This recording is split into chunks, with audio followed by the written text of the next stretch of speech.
Ci sono eventi che sono chiara cifra dello stato di salute di una comunità. Bene, a quanto si è visto domenica, Perarolo di Cadore ne gode di ottima.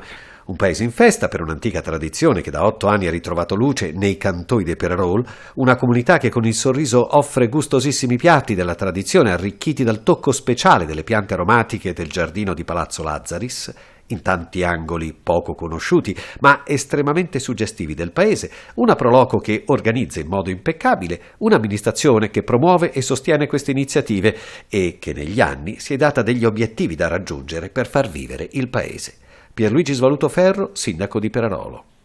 Migliorare la qualità della vita, cercare di valorizzare le sue peculiarità, insieme anche naturalmente alle sue frazioni, facendo rivivere la storia, puntando sul recupero anche del patrimonio edilizio e quindi vivere e dare la possibilità alle famiglie che rimangono qua di integrare il proprio reddito attraverso l'accoglienza turistica, cosa che vedo sta prendendo campo sempre di più. Già, il turismo. Sentiamo il sindaco di Calalzo, ospite dell'evento.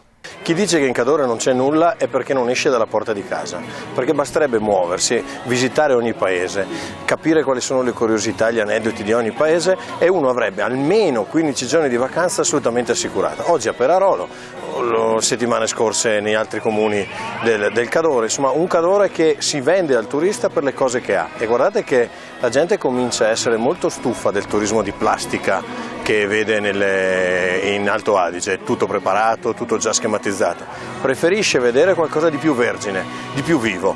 Perarolo è uno di questi esempi. Presente con la presidente della provincia Daniela Larese Filon anche l'assessore Ezio Lise. Io credo che le due cose importanti è bisogna vendere bene la nostra bellezza ma anche i nostri gusti, i nostri sapori che sono eccezionali. Qui abbiamo dei piatti eccezionali, tipici, ma abbiamo anche la bellezza intorno.